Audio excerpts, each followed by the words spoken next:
when we were in Mozambique, for like every class and everything we did, we worshiped for like at least 2 hours every single day. And there's something about just being in a place of worship all the time and just living out of that place. And that's where like the miracles and everything else comes out of, and God's presence. So I enjoyed worship this morning. So I'm Haley. I'm 22. I came to Harvest. Actually, I got baptized by Pastor Kim. And I have been in Mozambique for the last 2.5 months, and I was in Kenya for 16 days. And I was doing a school in Mozambique. It's called Harvest School of Mission, and it's through Iris Global. I don't know if you know Heidi and Roland Baker, but it's their school.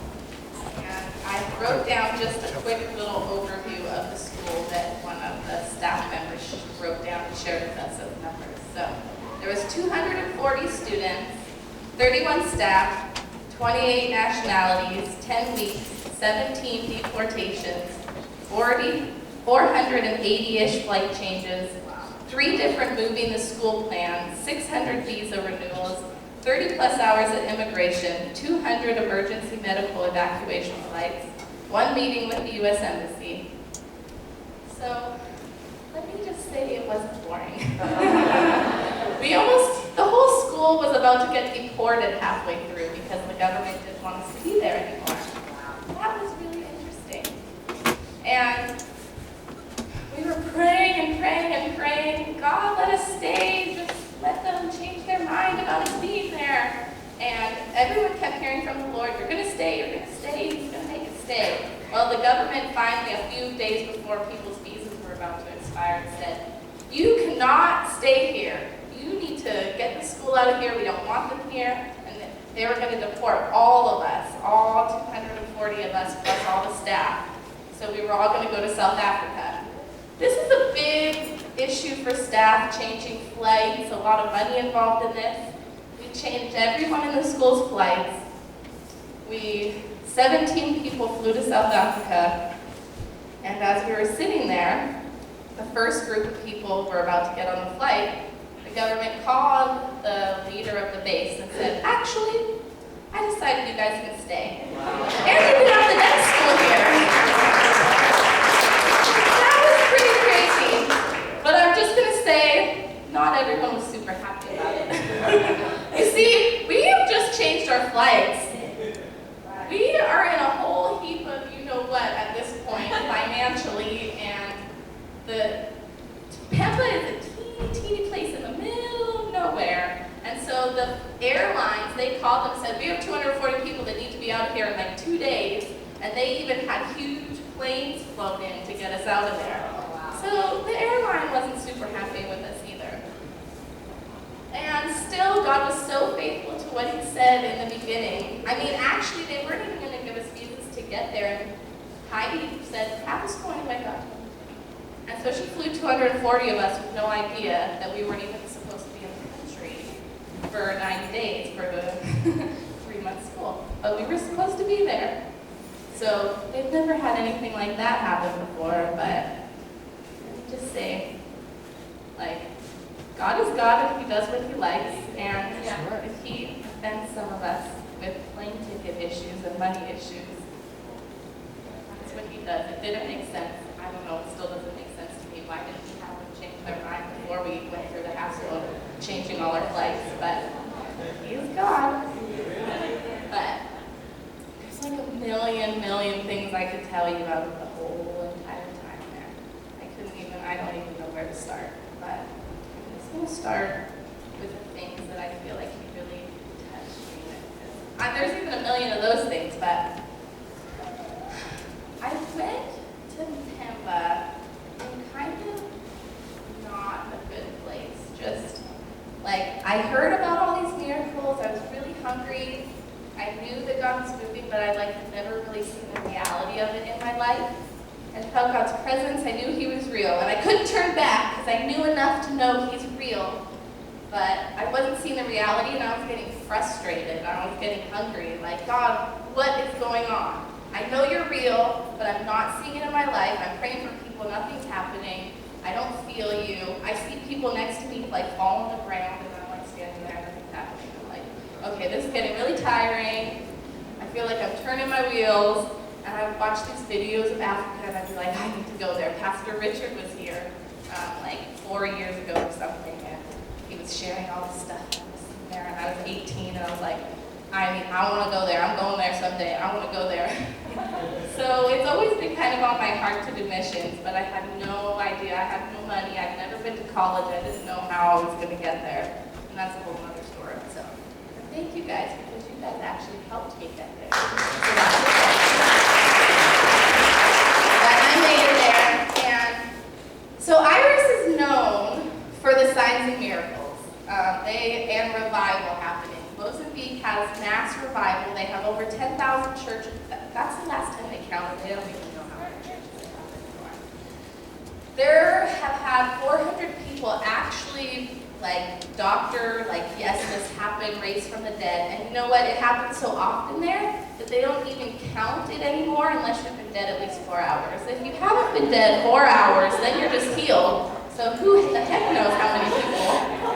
So I went there just knowing God's going to show up, I'm going to see some amazing things. And I just thought, I'm going to be in heaven the whole time. It's going to be amazing. And I got there and realized that's not exactly the case. It is amazing.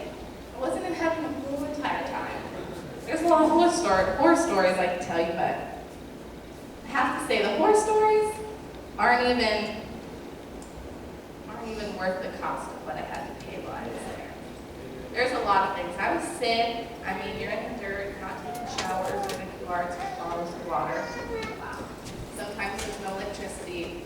I don't even want to tell you about the food. I shared with Denise this morning, I'm sure. But I have to say, all of those things, the cost of what you have to do sometimes isn't even worth just the glory that I saw and what God did in my life. I saw a lot of miracles. I could make a list. I'm going to share my favorite one. One day, there's villages all around the base where I was staying. And me and 4 or 5 other girls, and I think there's a couple guys too, went to this mama's house that we heard was really, really sick. And I was, to be really, really honest with you, I believe God did it, but every time I tried to pray for something, nothing happened. So I was thinking, nothing's probably going to happen, but hey, that's okay. We'll go. We'll pray for it. It'll be fine. And so we go to her house, and she lives in just a little hut house on a hill. And they take us into the room that this lady's in. And I go in there, and literally my heart dropped because I've never in my whole entire life seen a sicker woman than this woman in my life. She literally had no fat on her body, no muscle. She couldn't walk. She had no hair, and she was so sick, all her hair fell out. And I don't think she was that old. She looked really old, but she might have been 40. And it looked like a skeleton, but she was still breathing. And I was like, oh my gosh, this is I don't even know what to do with myself right now. I've never seen someone this sick before. This is really, I don't know. And then one of my housemates, Anna, she was the sweetest thing. She goes up to her, she's like, do you know Jesus? And instantly she's like, yeah, my family goes to church. Her mom is kind of trying to tell us, yeah, she does, we're Christian. But she's like, but do you really know Jesus? Have you really accepted him into your heart? And she's like, no. And the mom's like, no, but we want to. And so we're sitting there in their house with their mama, and we lead her through prayer, and we pray for her to accept Jesus. And she's so excited, that we're there.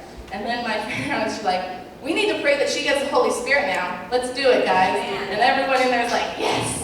And I'm thinking okay, this is nice, but is anything really going to happen? Just being honest.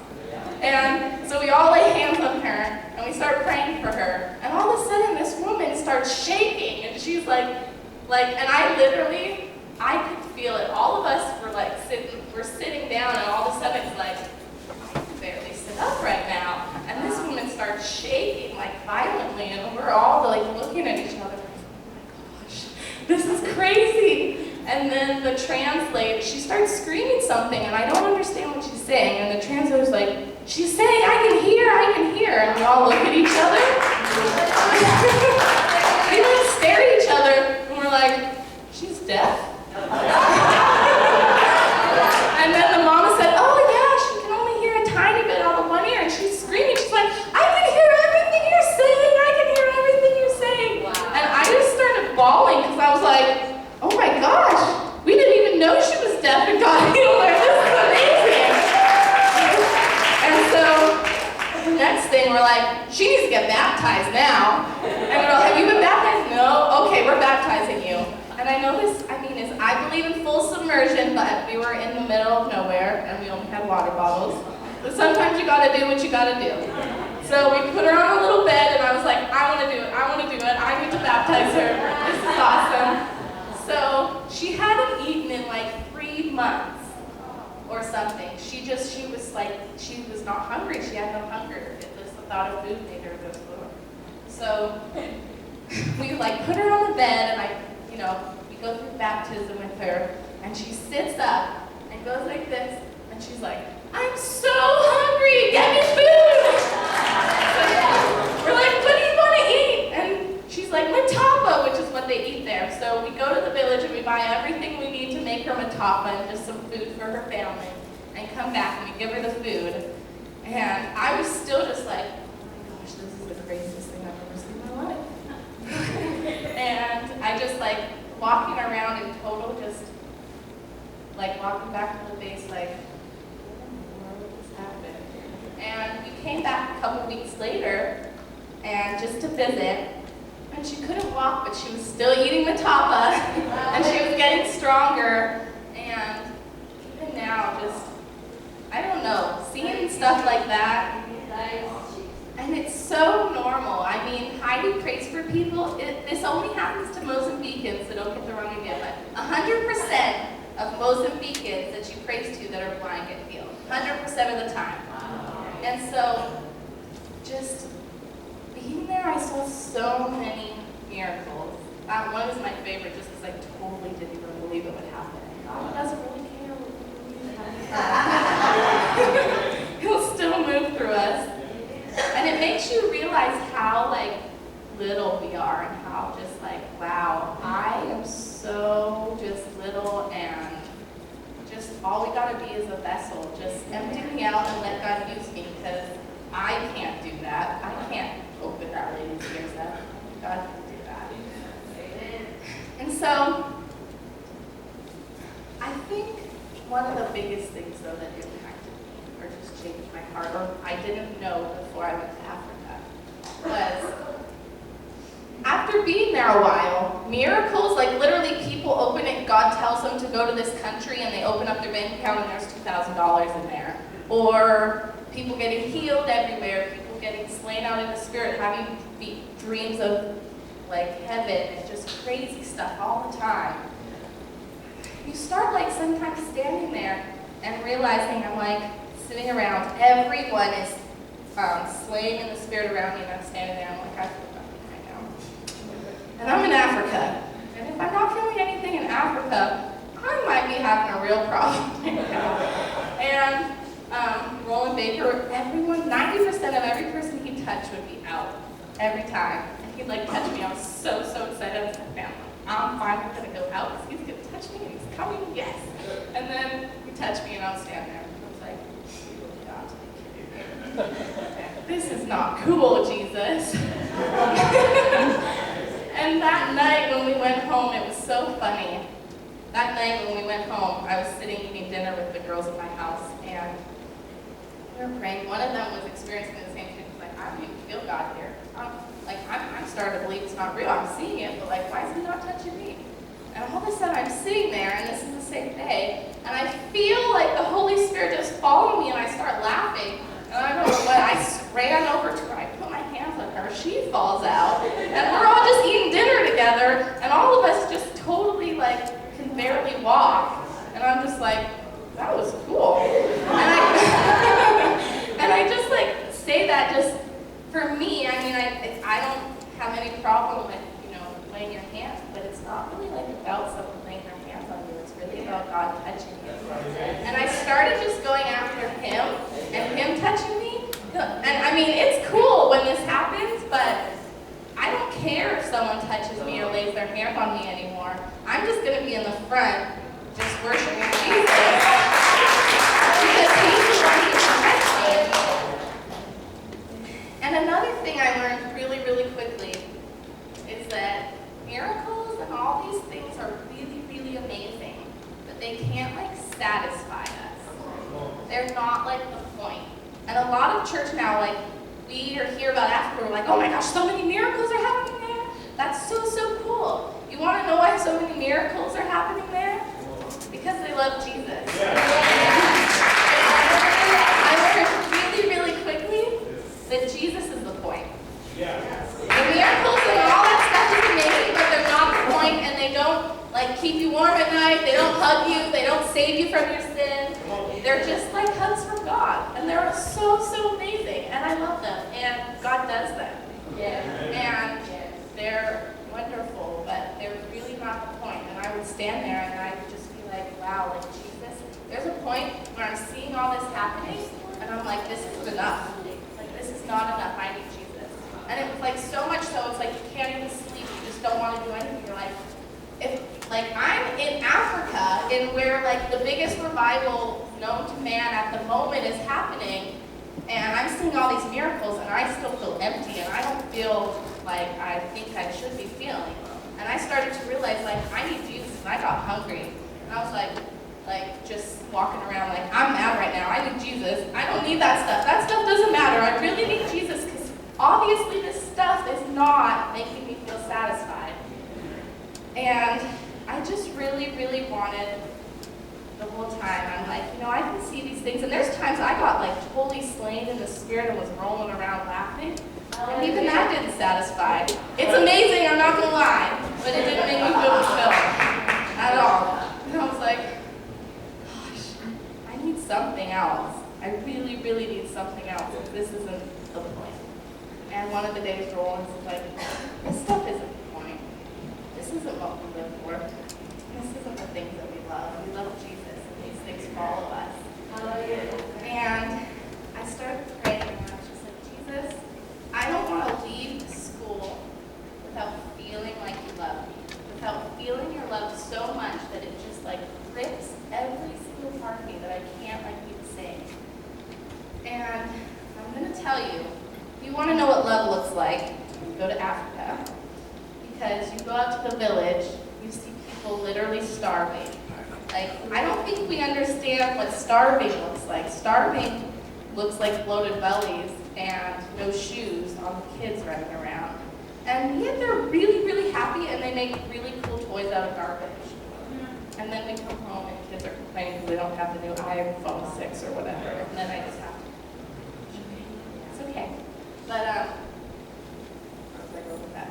Oh yeah, okay, garbage. Anyway, love looks like when you go and sit with a mama and all her kids in her little hut house who has barely any food to feed her kids, and you go sit with her, and she makes you food, and she will kill the one chicken she has to eat for the whole entire year just to give it to you. Everything. She'll spend everything she has to give you a piece of chicken. And you're sitting there like, I don't need your piece of chicken. I can have chicken all the time at home. But you have to take it because it's such an honor, because she wants to love and honor you so, so much that they will take all the food they have, even when their kids are going hungry. This lady one time, she made us these huge plates of matapa and gave us the hugest portions, and then shared the amount she gave for one of us, shared between her and all her kids. And we're sitting there like, please don't make me eat all of this. Come on, to eat some too. But they just love you so much that they want to do that. Or Heidi shared a story. She ran out to the middle of the bush, and to get to this village, she had to walk through knee-deep mud. And she got to this village, and the people there have to walk 8 hours a day just to get water. And this mama had these 2 big jugs of water she walked 8 hours for, and saw them walking up and saw the mud, and she ran to them. She's like so excited to see them. And then she gets a big bucket down and washes their feet. And washed their feet. She wasted all the water. She walked 8 hours for it to wash their feet. And when you see that, when you see people with nothing, and they just give away everything just to love you, just to honor you, it can't really be the same when you really see what love is. Because love really is just surrendering everything. It's giving up everything you want for someone else. And that's what Jesus did for us. Amen. And you know, that's how we need to live. We want to be so comfortable, but I know, I have friends now who are missionaries who literally are going to the most dangerous countries in the world, closed nations, some that I'm not even allowed to talk about because they literally could be in danger for their life. Or it's just such a miracle they got in the country, they're not supposed to be there, but God made it possible. Yes. And they don't care if they die. And that's the difference between like Christianity in Africa and Christianity in America. Because it's really like, there's a gospel of suffering that we don't understand until you're there. And it's like giving up your whole life. And so, one thing I want to share before I stop. This is what I'm like most excited about. This is my favorite thing to tell people. And we had these 2 missionaries come. And they are working right now on making the Jesus films, because that's how we go and evangelize in the villages. We make the Jesus films, and we also use the solar Bibles. Jesus film and the solar Bible in their language is like the most effective tool to evangelize, and then you share the gospel, even though the Jesus film kind of shares it, but they're amazing. That's how you get the unreached villages in the middle of nowhere. So that's what we did, and these people are making them, because there's a lot of languages. A million. When you go up to these little tribes in the middle of nowhere, they all have their local languages. And really, if you can't like speak the language, if you can't show them the Jesus film in their language, how are you going to share the gospel with them? You need these things. So these missionaries were so excited. They're telling us, "Oh my gosh, guess what? We used to go out to these villages. They don't even have an alphabet, so we have to make up an alphabet to make something like start from scratch to get these Jesus films made, to get their languages. It's a lot of work. It used to take missionaries like 50 years to get like one language.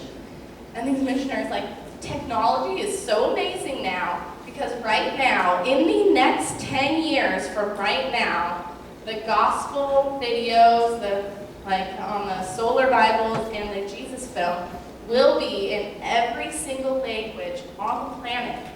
Every single tongue that exists will be in the Jesus films within the next 10 years. Now, if that doesn't make you think Jesus is coming soon, I don't know what else does, because it says every tribe and tongue will hear the gospel.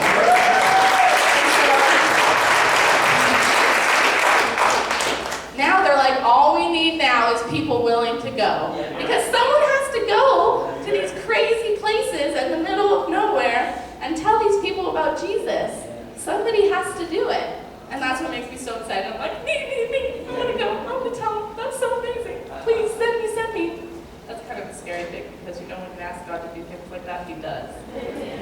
I'm not kidding. So actually, I kind of sit here, I'm like, Jesus, I don't know if I want to ask you that yet. Because I know you'll do it. And I'm a little like, kind of, I don't know. But anyway, yes, I want to go. But, so that was what makes me really excited, and just going. I remember. So the friends I have that have gone out to the middle, I've heard this so many times, it just blows my mind. So you go out to these villages in the middle of nowhere, bush, and get their language and evangelize to them. People will come up to you, like I heard one, this man like comes out of his house and he just starts bawling. It's like, I've been waiting my whole entire life for this. I knew about it. Like I knew, they're waiting, they know they're missing something. They know they need Jesus, because people do. People know that they need Jesus, and they know that they're missing something. And so it's like, when you go out to these villages, people will literally just be like, this is it. This is what I've been waiting for my whole life. And they'll bawl. And just hearing that is like, makes you feel crazy. But you know what? There's a cost to it. I used to think if I go to Africa and I'm a missionary, that God's going to totally protect me and I'm not going to need to worry about anything. He's not going to let anything bad happen to me. I got mugged, just so you know. It was fine though. I'm good. No scar. No big deal. I did get mugged, but that's okay. It doesn't matter. It's the cost. You know, missionaries die all the time. All the time. They go out and they don't care. Because it's just the cost. But you have to love Jesus. You know why they do that? People, we don't do this because we're really crazy. Of course we might be a little crazy. Who does stuff like this? It's a little crazy. But why do we do this?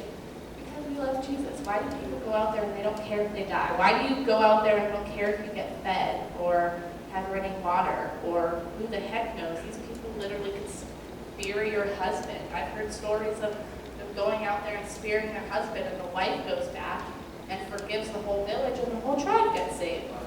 So, why do we do this? It sounds really crazy. It's because we love Jesus so much that our life means nothing. It's really laying your life down. And so, Kathy, you can start the video. I'm going to share some of the pictures. Kemba and Kenya. Oh yeah, just so you know, church service in Kenya lasts all day. People don't want to eat. They want Jesus. They'll desperately cry out to him the whole entire day. So I don't want to hear I'm hungry if I go a little bit over. Because, I'm not used to this. This is the church in Mozambique and Bahamas. These are some of the just street kids that they feed. And those are the villages in Pemba that I was talking about.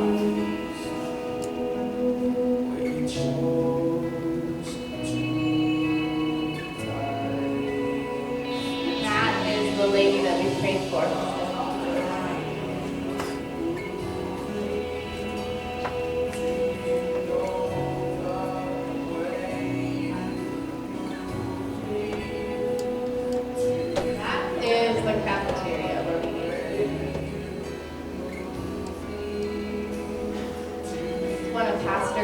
Richard's churches, the newest church in Kenya. And this is in the slum. This is the slum church, and that was my favorite church.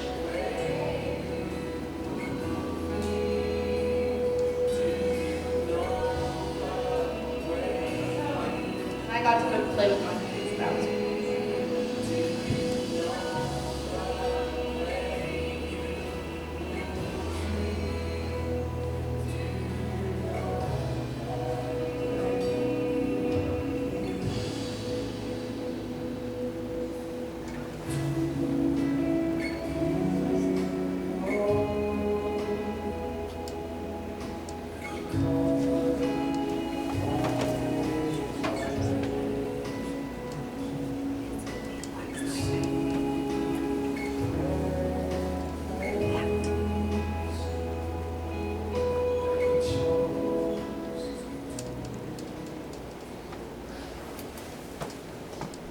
So, just in closing, I just want to pray for you guys. And before I went to Mozambique, I was so hungry for just Jesus and just more of him. And I would pray, I literally prayed because I didn't feel it because my heart was still hard. And I would say, Jesus, I know I need to love you more, but I feel like I don't. I know I need to love people who are broken around me, but I don't feel that love. But I need to, and I need you to come and give that to me because I really, really need it, and I really need to be hungry. Because you want to know what makes miracles and all that stuff happen? It happens when we're hungry, when we're desperate. So really, hunger is a gift from God, and it's the best gift you can have. Because you know what? Hungry people will do anything. People in real life who are starving will do anything to get food. Even stealing. They'll do anything for food. Anything. When you're ravenously hungry, when you see kids with bloated bellies and they're ravenous, they'll do anything for food. So So we need to be hungry because they're hungry there. The truly poor people, the truly poor in spirit, they're hungry. The Bible says the hungry always get fed. They always do, and we need to be hungry. Because if we want to see this kind of thing in our life, we have to be hungry for it. Because we can go around and keep doing life. We can, be normal. I mean, we can't keep doing that. We can't have it. But if you want to see God really moving in your life, you have to be hungry. Heidi says all the time, she's like, I do not fast to get things from God. I do not fast to hear some answer to prayer. She's like, I used to do that. It was really exhausting. She's like, I just fast to be hungry because I know that hunger for God, that's the key. And I fast to know what hunger feels like because all day long I'm around people who are literally starving. So I need to know what that feels like so I can love them. So we have to be hungry, and that's the most important thing. And so right now, if you just really want to be hungry, or if you're really, really hungry already, or if you just really want to love Jesus more, I just want you to come up and I just want us to